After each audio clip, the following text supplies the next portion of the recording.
43 seconds that changed everything. Jennifer Lopez's infamous 1998 interview that single-handedly derailed and destroyed her career. Today we discuss box office flops, public feuds, and high-profile breakups that JLo may never be able to recover from. Before we get into the best, worst interview that Jennifer Lopez has ever sat for, we need to discuss her most famous public feud that left a bad taste in the land of lambs. If you don't know what I mean by that, well, try and keep up. We're about to dig into JLo's feud with the self-proclaimed Christmas queen, Mariah Carey. And yes, lambs are what Mariah Carey's fans call themselves. Now, this feud has been going on for like decades. The feud to the public's eye started when Mariah Carey claimed she didn't know who Jennifer Lopez was. When asked about Jennifer Lopez in a 2008 interview, Mariah Carey famously said, "I don't know her." However, this feud actually began between the two back in the late 1990s when Lopez signed a record deal with Sony Music Entertainment and started working with Carey's then husband, Tommy Mottola. Now, this was actually a pivotal moment in JLo's career, and at the time, Mottola was the chairman and CEO and played a significant role in shaping JLo's early success. And to give you a little bit more context, he was very instrumental in launching the careers of various artists, including Mariah Carey, Celine Dion, Destiny's Child, and Shakira. So yeah, he was like a big man on campus. Now, Tommy was known to be a very hands-on manager. He worked very closely with Lopez to develop her sound and image, and this of course had an impact on his personal relationship with Mariah, which in turn caused tension between Carey and Lopez. But that's not the only reason why there was beef. Like, it is reported that Mottola actually stole music from Mariah to give to Lopez and build her up. Now, when Mariah Carey released her book, The Meaning of Mariah, in 2020, it actually showcased her very toxic relationship with Mottola, and when referencing Lopez, she refers to her as the one who must not be named. It is reported in her book that a sample Mariah was set to use for her new song Loverboy, out of spite due to Mottola and Carey's breakup, Mottola rushed to have it be used by another artist on the label. And although not named directly, we are led to believe that artist is Jennifer Lopez. Now, Mariah Carey said this was sabotage, like plain and simple. Mariah did change the sample in order to make Loverboy, and she did have the last laugh because Loverboy went on to become the best-selling single of 2001. So like, I completely get Mariah being salty towards JLo for this whole situation, but you do have to wonder how much JLo had to say or even really knew what was going on. I mean, in my humble opinion, I think Mottola played them both and set both of them up for disaster. It seems like he intentionally created scenarios and a dynamic between the two that would, of course, cause them to hate each other. Now, in an interview with Andy Cohen, he asked JLo if she had any problems with Mariah Carey. JLo responded by saying, "I don't have a feud against her at all. I know from back in the day, I've read things that she said about me that were not the greatest, but we have never met. We don't know each other." She even went on to say, "I would love to meet her and I would love to be friends with her." I'm sorry, girl. I honestly don't think Mariah feels the same at all. Let's get into JLo's most high-profile breakup. You already know who I'm about to mention. Yes, Ben Affleck. What's crazy about this one is that she had two high-profile breakups with him. Once in 2004 and then 20 years later in 2024. Now, Lopez and Affleck, or better known collectively as Bennifer by the press, met while filming Geely. We'll get into that one in a bit. And they got engaged in 2002. Their wedding was postponed multiple times due to media attention, and once in 2003, just one day before the ceremony, they made a joint statement that said, "Due to the excessive media attention surrounding our wedding, we have decided to postpone the date." When we found ourselves seriously contemplating hiring 3 separate decoy brides at 3 different locations, we realized that something was awry. We began to feel that the spirit of what should have been the happiest day of our lives would be compromised. We felt that what should have been a joyful and sacred day would be spoiled for us, our families, and our friends. So after that statement, they briefly split up, but then they actually rekindled the relationship, but then eventually called it off just 3 days before the wedding in January of 2004. Jennifer also told People magazine, and I quote, "We didn't try to have a public relationship, we just happened to be together at the birth of the tabloids. It was just a lot of pressure." Ben shared the same sentiments, and although it's reported that it was the pressure that was the main cause of their split, they also had conflicting schedules that made it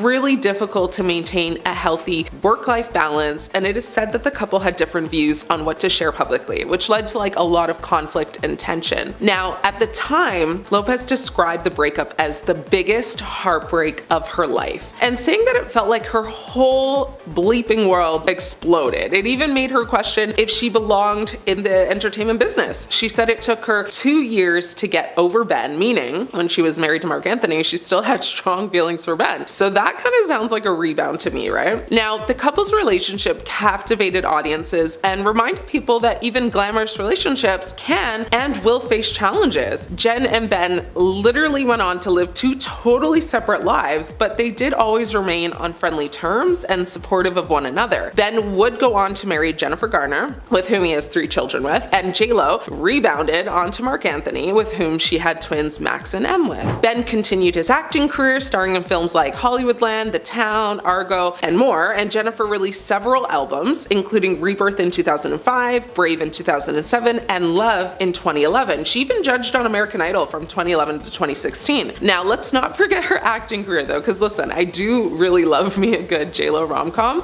and she kept busy starring in movies like Maid in Manhattan, Shall We Dance, Monster-in-Law, and in the more recent years, Second Act, Hustlers, and Shotgun Wedding. It's safe to say they both evolved as individuals and continued to grow while they were apart. Now, fast forward to April 2021, Lopez and Affleck rekindled their romance and were spotted together after they both separated from their other partners. In May, they both went on a trip to Montana together, and in July 2022, the couple secretly married in Las Vegas at the Little White Chapel. Sadly, for all Jennifer fans, this was short-lived as their marriage came to an end in August of 2024, when Lopez filed for divorce without a lawyer, citing irreconcilable differences. Now, a bit of deja vu here, because although I'm sure there were several factors that contributed to the breakdown of the relationship, but according to sources close to Lopez, Ben's discomfort with the paparazzi attention was a significant issue. Boy, like, I'm gonna need you to get yourself all the way together. Like, she was J-Lo in 2004. She's still J-Lo in 2024 too. Like, what's insanity again, doing the same thing and expecting a different result, right? Anyway, additionally, Affleck was apparently uncomfortable with Lopez's decision to share private love letters with her music team. I actually don't think many fans were shocked though, because the months leading up to the split, there were so many signs of trouble. The couple was rarely seen together, and when they were, Ben looked so miserable, like just down astronomically bad. And there's even one video that looks to be Ben slamming the car door in Jennifer's face while out running errands. Just not a good look. And to every person watching that video, it signaled the beginning of the end. Now, this second split from Ben, of course, was devastating to Jennifer fans worldwide and shocked many. Actually, no, it didn't really shock too many, to be honest, but it was sad, like, nonetheless. Okay, before I send you guys off with J-Lo's most infamous interview that almost ruined her career, I first want to talk about J-Lo's worst film. Not Jersey Girl, which was bad, not Atlas, also bad, and not U-Turn, which I bet you haven't even heard of that one, so you're welcome. No, let's talk about Geely. And to be fair, it's so bad, it's still not good. She actually should have won a Razzie for it, honestly. But to give you the quickest synopsis possible, Geely, played by Ben Affleck, is ordered to kidnap the psychologically challenged younger brother of a powerful federal prosecutor. Now, when plans go wrong, Geely's boss sends in Ricky, played by Jennifer Lopez, a gorgeous, like, free-spirited female gangster who has her own set of orders to assist with the kidnapping. But Geely begins falling for the decidedly unavailable Ricky, which could be a hazard to his occupation. Geely is widely regarded as one of the worst films of the 2000s. It has like a confusing storyline, underdeveloped characters, cringeworthy dialogue, and the acting is honestly horrible. And not just from Jen, but like from literally every person starring in the film. And there's a lot of big actors in the film. But it's not any interview for that film that almost blew up her career and status in Hollywood. No, it's actually a 1998 interview with Movie Line. In this interview, she criticized several actresses' acting skills, saying that most were not good actresses and implying that acting is a craft that requires dedication and hard work. She went for Madonna, and to quote, she said, "Do I think she's a great performer? Yes. Do I think she's a great actress? No." She then went on to make even bigger mistakes by saying negative comments about other actresses, including Cameron Diaz, where she says, "A lucky model who's been given a lot of opportunities I just wish she would have done more with. She's beautiful and has a great presence though." And then went in on Gwyneth Paltrow saying, "Tell me what she's been in. I swear to God, I don't remember anything she was in. Some people get hot by association. I heard more about her and Brad Pitt than I ever heard about her work." Yes, she said all of that about Gwyneth Paltrow, like who would go on a few months later to win an Oscar. Her comments about Madonna, however, sparked a feud between the two, with Madonna later responding that Lopez couldn't sing. The interview was widely reported and created a media frenzy, damaging JLo's reputation and relationships within the industry. Lopez did apologize for her statements and said they were taken out of context and misquoted, but the damage was done, and it even made Lopez consider quitting the industry altogether. I just think it's funny that JLo had so many opinions on who is or isn't a great actress, as if she is a great actress herself. None of her critiques aged well, and most can be said about her today if we're being honest. The thing is too is that some of what she said had some truth, but the problem is whose mouth it came out of. She does not have a leg to stand on, and although I'm a fan of JLo's rom-coms, I still don't think she then nor now is in any position to throw shade when it comes to acting. Ben didn't want his love letters to Jennifer being made public in her new film, but insiders have claimed it wasn't because he had kept them a secret from his ex-wife, because Jennifer Garner's fans were kind of outraged after Ben Affleck revealed that he clung on to his correspondence with JLo during his 13-year marriage, and then had those letters and emails bound into a book to gift to Jenny from the Block when they reunited in 2021. But insiders have quashed any notion that the admission shocked Garner. Apparently she was happy for Ben Affleck and JLo. She's friends with them, and she's also at peace in her current relationship. But Ben, on the other hand, would love for the outside world not to know about his love letters. Sure, he's a romantic, but you know, he's still a private kind of guy. He keeps his memories, whether it is from the movies he worked on or family, relationship moments. He always has what common folks call receipts. But then at the end of the day, nobody was surprised by JLo making things public because JLo wanted everybody to know about it. She was like, oh, this is our inspiration. Ben didn't know that she actually brought those into the studio until she told the world. According to several of JLo's former staff members, Jennifer earned herself the nickname Palo because she paid her staff around 50% less than they could make elsewhere. And this rumor's been going on for years, so it's pretty much fact at this point. We're talking like 2003, which is like 20 plus years ago. JLo was spotted in Vegas with Ben Affleck when they were first dating. Right now we're in round 3, 2, depends on where you are on the timeline. The pair had a big win. Ben decided to drop $2,000 to the dealer, but before the dealer could actually take his well-earned reward, JLo snatched up the cash, swapped it for $200. Now, people are like, okay, does she have a reason for paying her staff so little? She's like, yeah, I had to work hard to make my money, so like everybody else should. And like, I'm sorry, that's just embarrassing. If you had to work hard to earn what you earned, you should want to try and make it easier for others because you know how hard it is. It's just a really entitled point of view, and it's gross. Now, if you didn't know, earlier this year, JLo released her documentary on Prime. It's This Is Me Now, a love story. Gave you behind-the-scenes look into her album, This Is Me Now. If I'm sounding redundant, just you wait. The movie was called The Greatest Love Story Never Told. Until it was told, and now it's over. Sorry, my little ad lib there. Some fans who watched it took to social media to call her out for her lies. Because in one scene, she poses in the mirror of her personal gym because she's shaking out her hair. She's reminiscing about growing up in the Bronx. She's like, yeah, I like taking my hair like this. It reminds me like when I was 16 in the Bronx, running up and down the block. Crazy little girl who used to be effing wild, no limits, all dreams. But then come in TikTok user, photos by Angela, who's like, I went to the same Catholic high school as JLo, and JLo is lying. She said, and I quote, we both attended an all-girls high school in an Irish and Italian neighborhood, so you weren't running up and down the block. Now, JLo's been long accused of some fibbing and whatnot. One big fib, apparently she doesn't actually sing on her albums. Singer Natasha Ramos took to TikTok to shed light on that rumor. So Natasha has a voice pretty similar to JLo's, and was allegedly hired to sing the demo of Jenny from the Block. And the production team liked her voice so much that they asked her to record 5 more songs for an album, which, oh boy. Natasha received $3,500 in a backup singer's credit. But as she claims, and as the original demo demonstrates, yeah, it's her voice in the final track. And not only in the choruses, it's her laugh, it's her yelling from the Bronx. JLo, I think, only really sings in the verse. Speaking of stealing, JLo's notorious for stealing from other artists. Like, she caught her big break back in 1997 when she starred as the late Latin pop icon Selena in the biography of the same name. And after that film, JLo ventured into music. Her demo was picked up by music exec Tommy Mottola and Sony Music, and she dropped her debut album in summer of 1999. And one big hit from that album was If You Had My Love. You know it, you love it, we've all heard it. Well, that song got some backlash from R&B singer Shantae Moore because Moore had a near identical song called If I Gave Love that she recorded a year prior in 1998. Both these songs were written and produced by Rodney Jerkins. It's been said that JLo's then boyfriend, whose name I probably shouldn't say on here, pressured Jerkins to write a near identical song. And JLo's stealing habits only got worse as time went on. This wasn't like a one and done. So using background vocals is not uncommon in the music industry. But the issue with JLo is that she's passed those off as her own. Songs like Play and the I'm Real remix feature prominent reference track vocals from Christina Milian. Ashanti, JLo and Ja Rule's music video for I'm in Real remix.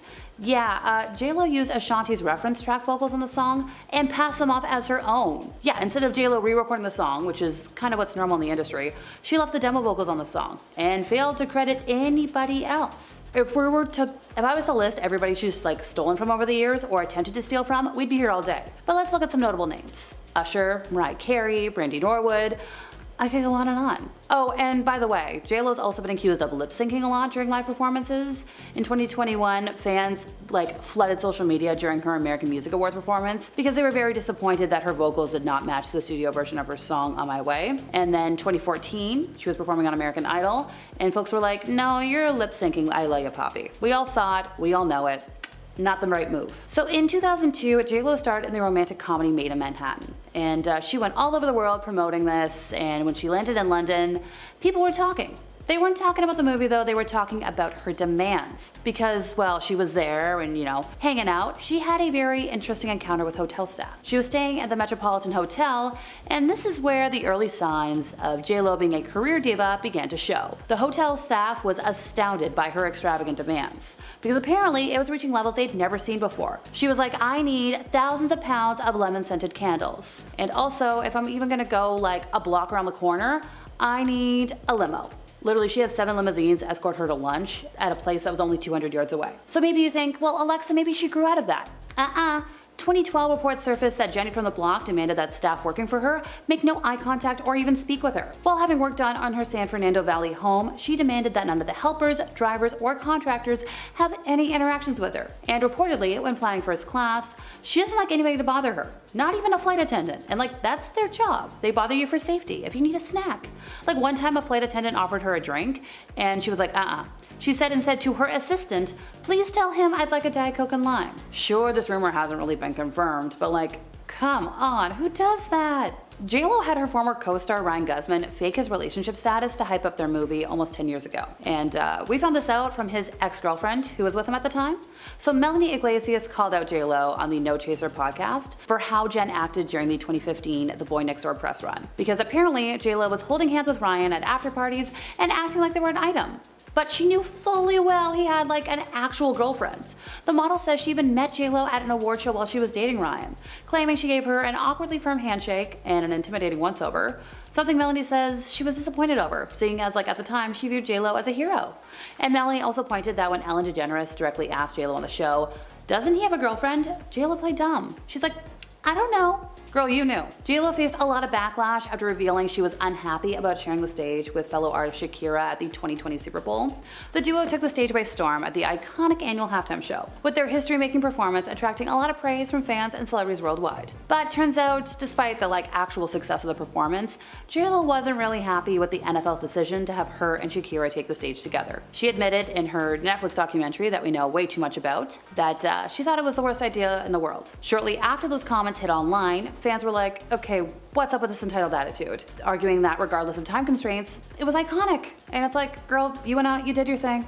I bet you didn't know this, and as if all the Diddy drama he's currently been facing wasn't enough, here's a story you've likely never heard that involves Jenny from the good old block.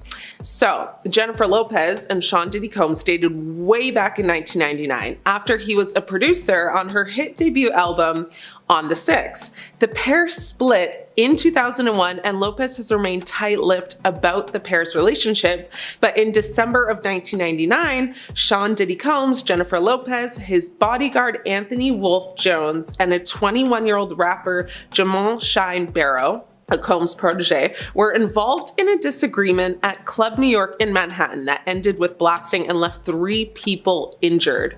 Combs, Lopez, and Jones left the club and led police on a wild chase through New York City that ended with police finding a stolen firearm inside the car. Now, Natania Rubin, one of 3 people injured during the altercation, maintains Combs was the one who hit her that night and has renewed her accusation in recent days. Now, Combs and Lopez were arrested, detained, and initially charged for their involvement but the charges were quickly dropped against Lopez. Combs, Jones, and Barrow faced charges related to firearm possession, and prosecutors alleged Combs and Jones attempted to bribe the driver of the car that left the nightclub to tell police the firearm was his in exchange for $50,000. I personally don't see a scenario where $50K is worth like any amount of jail time, but go off. After a weeks-long trial, Combs and Jones were acquitted, but a New York jury found Barrow guilty of 5 charges, including criminal possession of a firearm, aggravated harm, and reckless endangerment, though Barrow was acquitted of attempted homicide. Now, J-Lo actually didn't have much to say then nor now about the incident, but in a July 2000 interview, Lopez described the incident as a complete nightmare and saying that she was scared to death in the car. I had absolutely no idea what was going on. No one did. Since all of the recent Diddy drama has been happening, there has been a call to actually reopen the case, which would require a new or confirmed statement from Lopez. But will she give it? Likely not. Her lips are as sealed shut now as they were in 2000, just like a kiss from a rose. Now, you might be wondering, what does this have to do with J-Lo? How does this make her sketchy or like quote unquote evil? Well, it is alleged that the firearm that injured 3, with one actually hitting one woman in the face, was not only brought by J-Lo, but she allegedly handed it to Diddy the second he started getting into the altercation. So just let that one sink in.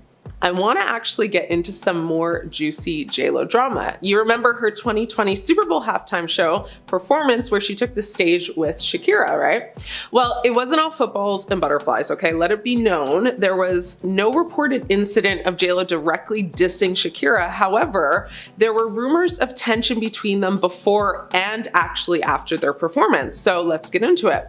Some pre-performance rumors say that reports suggest Lopez and Shakira disagreed over set time and performance length, with Lopez allegedly being the difficult to please one in this instance.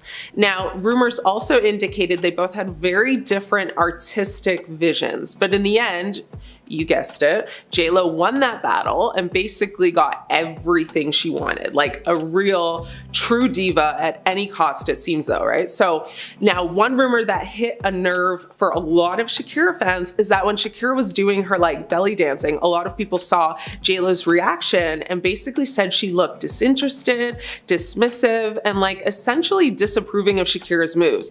I saw it. Shakira looked fire, like it's giving jealousy by J-Lo. Fans also speculated about tension between Lopez and Shakira based on their social media interactions. Shakira actually posted a pic on Instagram with both her and J-Lo in the shot, while J-Lo actually only posted one with just herself to promote the Super Bowl performance. Now, I'm not gonna lie, like I would definitely feel away if I was Shakira. And again, there's no direct evidence that support these claims that Lopez dissed Shakira, and both artists actually have maintained that they denied these rumors and have even praised each other's performances. So like whether there was actually any malice behind J-Lo's actions, I guess we'll never truly know. But what do you guys think though? Like big red flags or like a little baby pink one? I want to talk about J-Lo's lack of accountability, and this may not seem evil or like a red flag, but ask yourself this again once I'm actually done. So J-Lo has been accused of many things. Like, okay, let's forget that she's a diva in her own right, and maybe she has even like earned that title. But some things she's been accused of can't just be overlooked so easy or chalked up to like, oh, she's just a Hollywood diva.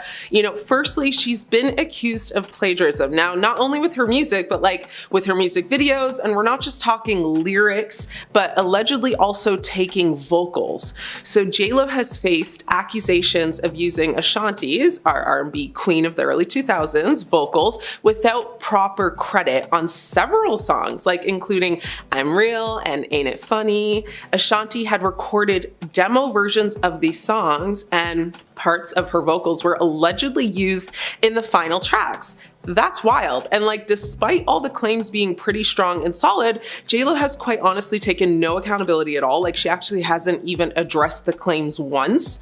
And she's also had quite a few lawsuits. So she's been sued for copyright infringement, breach of contract, and unfair business practices, all of which she hasn't addressed or taken any real accountability for either. Like, I love me a problematic queen, but this is a lot. Another horrible moment for J-Lo was in 2017 when she faced faced backlash after posting a message on Instagram expressing her support for unity and peace following protests in Charlottesville, Virginia. Now, her post included the hashtag All Lives Matter, which some interpreted as dismissive of the Matter movement, and critics argued that Lopez understood BLM's movement's purpose, and some felt that All Lives Matter downplayed systemic racism. Others criticized Lopez for her apparent ignorance of social injustice issues. So all in all, the consensus was that her post was insensitive and tone deaf. She did delete the post like literally 10 minutes later. Like, that's how quick and easy it is to get canceled in Hollywood, folks, so be careful. But will you be surprised if I tell you she not only did not take accountability, but she didn't publicly apologize either, explain any of it, or address it at all? Shocker. J.Lo and Mariah Carey have been very obvious rivals in the music industry for as long as I can remember. So naturally, when one of J.Lo's assistants left to work with Mariah Carey, J.Lo was not having it. Gilly had been a longtime assistant to J.Lo before bolting to join Mariah Carey in 2013, and reportedly the key factor in the departure was J.Lo's boyfriend at the time, Casper Smart. Smart allegedly had free reign throughout the house and would treat J.Lo's staff very poorly with no resistance. And that upset Gilly, a source told Radar Online. Casper always insisted that Jennifer's staff call him Mr. Smart, and even demanded that they get him drinks, do things for him. That was not their job. According to several of J.Lo's former staff members, J.Lo earned herself the nickname Paylo because she paid her staff around 50% less than they could make elsewhere. And this rumor's been going on for a year. So I'm talking like way back in 2003 when J.Lo was spotted in Vegas with boyfriend at the time, Ben Affleck. Well, this was the first time. They had a big win. Ben was like, yeah, I'll tip the dealer $2 grand. But before the dealer could take that reward, J.Lo was like, $200 instead. Now, folks have asked J.Lo, like, why do you pay your staff so little? She's like,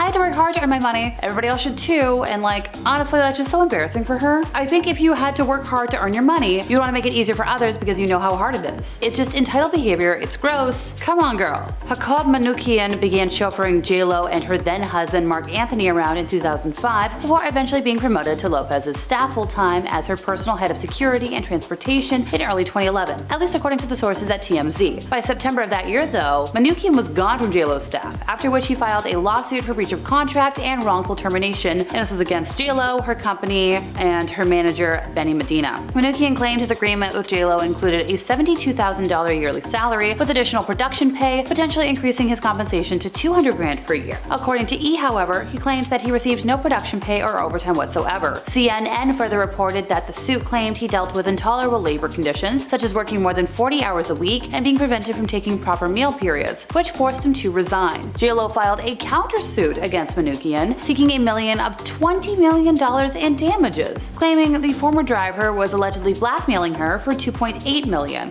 as he threatened to expose private information he overheard when chauffeuring her. The countersuit also alleged that Manoukian became hostile and angry after J.Lo rejected his desire to lead and appoint members to organize a security team for a music video, at least according to The Hollywood Reporter. J.Lo's countersuit was dismissed in December of 2012, and they wound up settling Manoukian's original lawsuit for undisclosed terms in February of 2013. So back in 2002, J.Lo starred in the romantic comedy Made in Manhattan. She was all over the world. She was promoting this, but when she was in London, people were talking, and not about the movie, about her demands. She had very interesting encounters with hotel staff. So she was staying at the Metropolitan Hotel. They were like, okay, this girl is like a class A diva. The hotel staff was like astounded by her lavish and extravagant demands because it was reaching levels they had never seen before. She was asking for thousands of pounds of lemon-scented candles, and also, even if she's traveling a short distance, J.Lo's not walking down the block. She had 7 limousines escort her to lunch at a restaurant that was only 200 yards away. This isn't the only report of her diva behavior though. In 2012, reports surfaced that staff working for her, don't make eye contact with me, don't speak with me. While having work done on her San Fernando Valley home, she was like, yeah,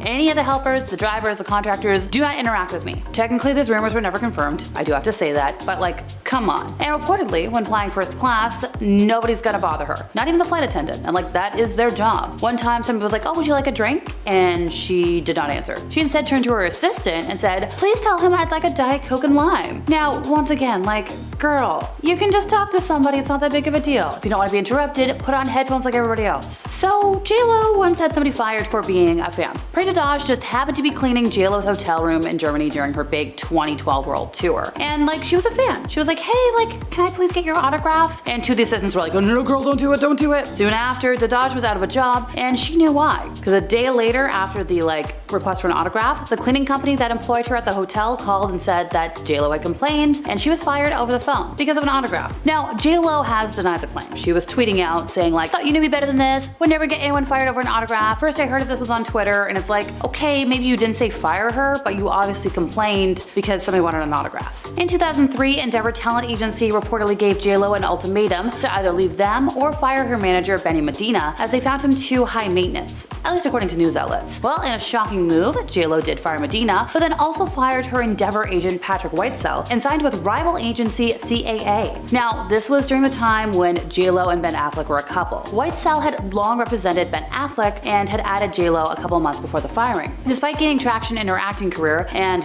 once again being the girlfriend of Ben Affleck at the time, the agency still chose to put her in a tough position. And while it was J-Lo who kind of put the end on the professional relationship, Endeavor seemingly made it public that they didn't value her enough to figure out how to make things work with her manager. So see if you can spot the unsubtle shade in Endeavor's statement about the fallout, which attempted to make the firing seem like a mutual decision, while also throwing Medina under the bus and firing at J-Lo's decision making. Here's the quote, folks. "Endeavor has parted company with Jennifer Lopez. Jennifer is an incredibly talented actress and a good friend, and we wish her much continued success. However, as an agency, we were no longer able to work with her manager, Benny Medina. We thought it best for Jennifer and Endeavor that we part company at this time." You literally could have taken out that entire second last sentence. We did not need that. You could have just been like, "Oh, we wish her much continued success," and ended it there. Would have been a lot less messy. Forbes credits makeup artist Scott Barnes with creating the signature technique that became J-Lo's iconic glow, which in turn became the preferred look of the era. The two had worked together since the year 2000, whether it was serving as J-Lo's personal makeup artist for her role in 2019's Hustlers or for the Super Bowl halftime performance. And while their working relationship and friendship spans 2 decades, there was a time where Barnes apparently didn't have her love. He spilled the beans during an interview on the Jeff Probst show after rumors circulated that he and 2 others leaked plans of J-Lo and Anthony's secret marriage. J-Lo's team completely shunned Barnes. He's like, "Nobody would talk to me. It was like I had an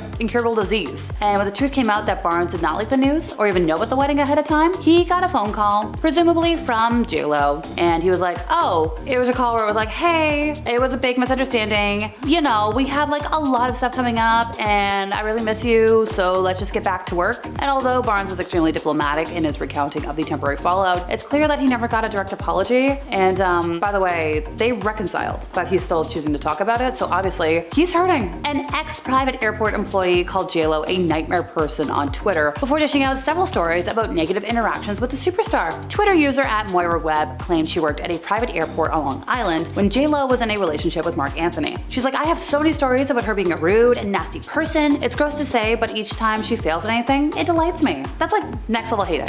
Surely, okay, we know J-Lo's bad, but is it that bad? So Webb told 5 separate stories on Twitter about interactions with Lopez, and they range anywhere from the bizarre to just plain mean, but it sure seems like J-Lo doesn't care about people beyond herself. We have one of them today. So she had a standing catering order, even if she was only going 20 minutes away, and one of those things on that rider was a KFC bucket. And she was flying out in the morning before KFC usually opens, and her team freaked out that they didn't have it there. She, our narrator, was demanded to go get some. She was given some cash by the team. So she drove like a bat out of hell, begged KFC to open early and make one for her, and they were excited because they're like, "Oh my god, it's J-Lo!" And they made one, but our poor girl didn't have nearly enough cash, so thankfully they were like, "Okay, let's give you a discount, we'll cover it, whatever." And as she's speeding back, she looks up and she sees the flight taking off. Even though her entire team was like, "She's not gonna leave without this KFC." They just sent her to do that as a punishment, I guess. Could you imagine your own wife possibly being a part of an alleged illicit crime ring? Ben Affleck apparently can, because supposedly he has been given tapes that have Jennifer Lopez herself in them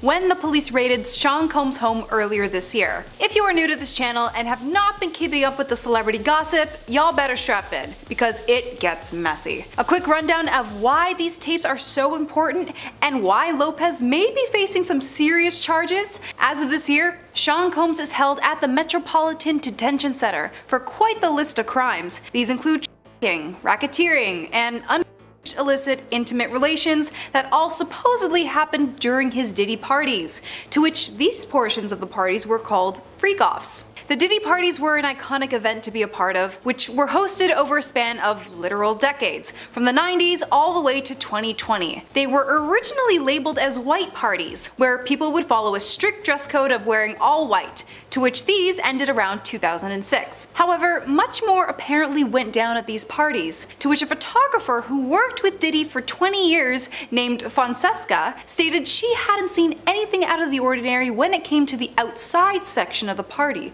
But only specific people were allowed inside of the house. Who these people were, however, are still unknown, and she definitely wasn't one of them. She recalls a moment during one of his parties where Sean Combs was supposedly with a girl she had never seen before, and so, as she was hired to do, decided to take a photo of the two of them together. Sean Combs noticed this, however, and told his bodyguard to get her camera. Fonseca was surprised by this because in the entirety of those 2 decades she worked for him, never once did he ask for her camera. When she finally got it back, she noted how no photos were deleted, which was probably a smart move considering how many flags that would have raised. When Sean Combs' house was raided, there were a few notable things they discovered, such as narcotics, 1,000 bottles of baby oil, and alleged tapes hidden away. These supposed tapes apparently have information about what actually went down during these freak-offs, and that's where Jennifer Lopez comes in. Apparently the tapes that Ben Affleck was given after the raid of Diddy's home contain her being a part of the incident that happened in a nightclub back in 1999. Apparently, musician Moses Shine Barrow took the fall for Diddy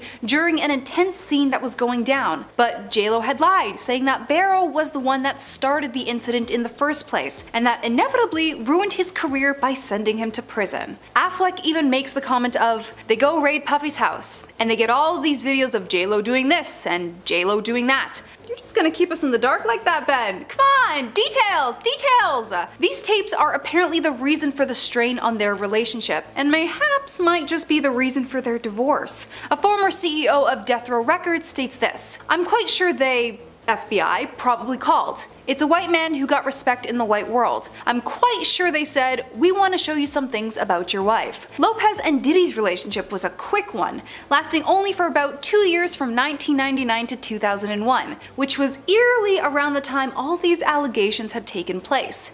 Diddy even tried to get back with her at one point too. I mean, yeah, it's frickin' Jennifer Lopez in the 90s, I would too. It's been reported that since then, Affleck has moved out of their $60 million home in Beverly Hills, and supposedly they're trying to keep it on the down low about them selling it too. The former CEO claims he is not surprised that Ben Affleck wants out ASAP after this. It's been no shock that Jennifer has been really stirring the pot when it came to her own publicity over the past year. From spitting gum in an assistant's hand to getting an employee at a hotel fired for a simple autograph. From what we know about Ben, his slate has been cleaner than hers. At least that's what the former CEO says. He ain't tripping off paparazzi. He's living his life. He got his own team. She done brought all that extra stuff out, and now that man, he won out. I don't blame him. He's got his own image to look out for too in this industry. And he has. And he's been working towards recovery with his own demons. But Lopez apparently didn't think that one through towards the end of last year. Supposedly, she was extremely insensitive to his problems when she made a launch for her own adult drink brand DeLola, when she had just recently walked down the aisle with Affleck. Lopez apparently doesn't even drink herself to help preserve her skin, which was confirmed to in style. Lopez was quick to backpedal though and say she only drinks for special occasions, since there are photos of her with a cocktail in her hand. Quoted herself, I know that a lot of people have been talking about, oh, she doesn't even drink, what's she doing with a cocktail out? And to tell you the truth, that was true for a long time. I didn't drink. A few years back, as you will see from several photos of me over the past 10, maybe 15 years, I have been having the occasional cocktail. And yet still hasn't addressed the tone-deaf launch when it came to her now ex-husband, just made it about her. She's supposedly trying to regain her image after this mess unfolded, especially after one of her recent tours. This Is Me Now, completely tanked in ticket sales. A source told the Daily Mail she is focused on her own work and wants 2025 to be the year she gets back to being herself. She isn't actively looking to date right now and is still processing losing Ben again. She, like most people, would love to have love in her life again. If something presents itself, then obviously life and love find a way. But she isn't looking to get into any new relationships. I'm curious to see what 2025 brings for our diva, and maybe, hopefully, we'll get a new change from her for the better. Aside from the Diddy case, something else has been supposedly exposed about our diva this year. I've talked about it before in another video on Inform Overload, but for those of you watching for the first time, there's a rumor going around that Jenny from the block has never stepped foot onto a block in her life. Well, an H&R block maybe. Jennifer is being slammed for supposedly lying about her own empire that she built. Lopez really milked, and still does, her past history about growing up in the Bronx, and how times were extremely tough for her as a child. Which, before, rags to riches stories were a huge cash grab, because everyone wanted that opportunity to happen in their life. Now, I'm still waiting for mine. A few parts of her upcoming documentary, The Greatest Love Story Ever Told, which delves into the life of her and Ben throughout these 20 years. Yikes. After with what we know now, shines a little light in her past. And the specific video that has been speculating around the internet is the one where she is in front of a mirror playing with her hair. It reminds me like when I was 16 in the Bronx, running up and down the block. Crazy little girl who used to F and be wild and no limits. All dreams. Yeah, this did not end well on social media and sparked a huge backlash on her image. A TikToker by the name of Silaminian calls her out. "We weren't running up and down the block like that, even as a kid." What block were you running up and down on? Do you have any footage of this? Pictures of you being in the Bronx? Being a normal child? Of course, things might have changed in the last few decades with people choosing to stay inside more, technology advancements, rise in crime. Yeah, I wouldn't be running up and down a block either anymore. However, another TikToker, Pictures by Angela, whose video has now since been removed, I believe, has exposed Jenny from the block to have attended a private high school, specifically the Preston High. I saw your high school photo. You did not have hair like that. We also both attended an all-girls Catholic high school in an Irish and Italian neighborhood, so you weren't running up and down the block, she states. To remind you those who have returned for more Jenny videos, this school's tuition per year, as of today, is $12,395, and this doesn't include the general fee, senior luncheon, graduation fee. A user by the name of Carenza even commented, "I can't explain it, but every time JLo pops up and she's talking about the Bronx, she gives me Michael Scott vibes, and now I can't unsee it." That's not a good character to be compared with either. Let's see if she really chooses to keep her word in the following year. I'm all about people changing for the better, but fool me 5, 10, 16 times, shame on me. Your image is everything in the A-list world. And man, has it become distorted for you, Lopez. Try and prove us wrong. I'll definitely be waiting. Oh, and try not to get anyone else fired for an autograph before that, okay? Now, JLo is a performer, not really a singer. I mean, JLo claims she performs and sings live, but that isn't always the case. In November of 2021, she was slammed by music fans for allegedly lip-syncing during her American Music Awards performance as she took the stage to carry out her brand new song, On My Way, Marry Me. An angry viewer ranted, "Come on with the overproduced singing, this commercial sounds exactly like her live vocals just did." A commenter pointed out, "Now why are you lip syncing? You have a great voice, just sing the song." Now this isn't the first time this has happened though, as in 2014 she was caught lip syncing her performance of I Love Ya Poppy on American Idol. And again, fans were not happy about this. But should we really even be shocked? I mean, JLo doesn't even sing her own songs in the studio versions. Now for example, her song Play is sung by AM to PM singer Christina Milian. Christina wrote the song and she sings Play's entire chorus. Ashanti has also lent her voice to JLo, playing it off as her own. In fact, you can hear her singing on Ain't It Fun and I'm Real. Ashanti spoke about this in 2014 and said, "I wrote Ain't It Funny. I demoed the record for her before I was signed and they kept my hook and some of the background and ad-libs and stuff like that. It was bittersweet because I was really excited that it was JLo, but I was so mad at not being able to have the record for herself," she said. Shauna Harrell is also alleged to be responsible for some of the vocals in If You Had My Love, and Makeba Riddick apparently is the voice behind All I Have. Now, the chorus from her song Jenny from the Block was rumored to have been sung by Natasha Ramos, who demoed the song. Now, in fact, Natasha addressed the claims in 2019, tweeting, "JLo did indeed go in the studio and lay down some background vocals over mine. So I wouldn't say she's so much lip syncing, however the backgrounds are predominantly me and some ad-libs and laughs are as well." When fans found this out, they called out JLo for lying and branded the music industry trash and insisting that Jennifer should not be famous for work she never did. But Natasha then stood up for the star. She wrote, "Well, that's a little harsh. JLo is one of the hardest working women in business. In my opinion, she certainly deserves all her success. I just deserved more from that project too. That's on the label though, not Jennifer. It's all kind of history at this point, LOL." But JLo has also been accused of straight up stealing songs from other artists. Now, one of the stars who accused her of doing this was Usher in 2015. He claimed that she stole a song that he cast aside while recording his hugely successful album called Confessions. Usher claimed that JLo's single Get Right is actually a re-recorded version of Ride, a song he co-wrote the year before, which was only available online. He said, "I hate it, but I better get some of the publishing rights or else. I didn't put it on my album because I couldn't get it right, but I didn't expect JLo to just take it." Now, besides all of that, it's been revealed that JLo is a cheater. Now, Jennifer and Ben Affleck had an on-again, off-again romance that has been going on since the 2000s, with fans even nicknaming the couple Benifer.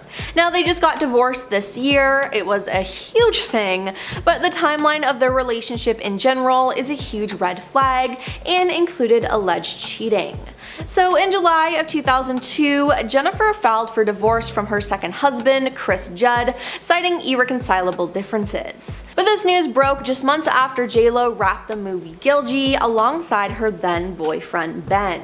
Now, even though she repeatedly denied cheating rumors, Ben took out an ad in The Hollywood Reporter gushing about JLo before her divorce wasn't yet finalized. In fact, even Chris Judd's father Larry spoke out against the couple and accused JLo of being unfaithful to his son. He insinuated that the affair started during the filming of Gilgy, saying, "I thought Mr. Affleck would honor a married woman and not just go right into the trailer." He added that she'd be happier if she just tell the truth, and no one in her little circle is going to say one negative thing about her. Now, this is quite ironic because just years before, JLo accused Diddy of cheating on her and how heartbroken it left her. Now, I have to bring up JLo's infamous movie line interview in 1998. Now, this very well could have ruined JLo's career, as at the time she was 27 and fresh off the success of her film Selena. Now, she basically decided to trash all other celebrities that were big at the time and tried to trivialize their career and their contributions to the industry.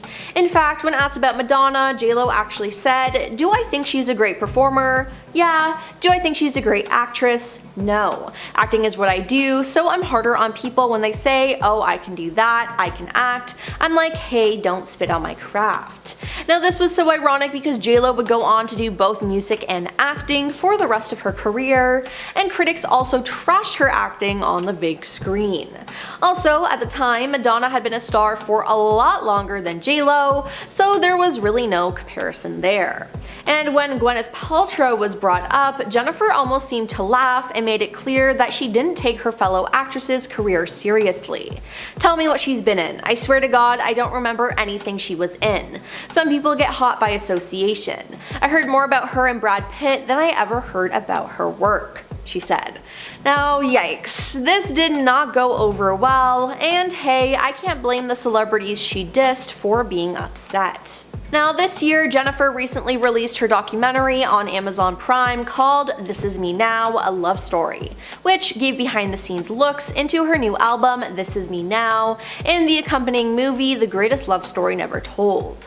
Now, some fans who watched it though took to social media to call Jen out for her lies. In one scene, Jennifer poses in the mirror of her personal gym as she shakes out her hair and reminisces about her childhood in the Bronx. "I feel like taking my hair out like this, It reminds me like when I was 16 in the Bronx, running up and down the block, crazy little girl who used to be wild and no limits, all dreams," she said. However, a TikTok user, Photos by Angela, slammed the star in a series of videos as she claimed to have gone to the same Catholic high school as Jennifer and accused her of lying about her experience living in the Bronx. She said, "We both attended an all-girls high school in an Irish and Italian neighborhood, so you weren't running up and down the block." In fact, the Bronx is a place that J.Lo actually avoids. Now, how do we know this? Well, due to a commercial she filmed. The commercial is from 2011, and the caption to it on YouTube says, "This commercial is titled My World and is voiced over by Lopez, who is seen driving a Fiat 500 Cabrio as she travels through the streets of Manhattan to the Bronx where she grew up." The new ad explores her personal take on how life in the New York City borough continues to inspire her to be tougher, to stay sharper, and think faster. But this ad backfired when it was reported that she never actually went to the Bronx to film the ad, and that a body double stand-in was used instead. And I mean, if you watch the ad knowing this information, it's pretty obvious. I mean, why not just ditch J.Lo and use a different celebrity who would actually show up on set? Now, it's just crazy that they let her get away with this. She, as you likely know by now, has been accused of some pretty heinous things by multiple people, including some past partners. Many lawsuits have been filed against the disgraced rapper. The lawsuit alleged that Diddy and an unnamed additional male celebrity harmed her inappropriately, while another, also unnamed, female celebrity watched. The plaintiff's story in the lawsuit was she attempted to sneak into Radio City Music Hall in 2000 for MTV's VMAs, but when she was unsuccessful, she ran into Diddy's driver. The driver told her to come back after the show, and when she did, he drove her to a large white house with a gated U-shaped driveway. The plaintiff further claims that upon entering the house, she was presented with a non-disclosure agreement and asked to sign. Once inside, she claims there was widespread use of substances, and when handed a beverage, they were in there too. In a bid to find somewhere safe to rest, the plaintiff claims that she entered an empty bedroom, and it wasn't long after she entered that the trio of celebrities allegedly followed.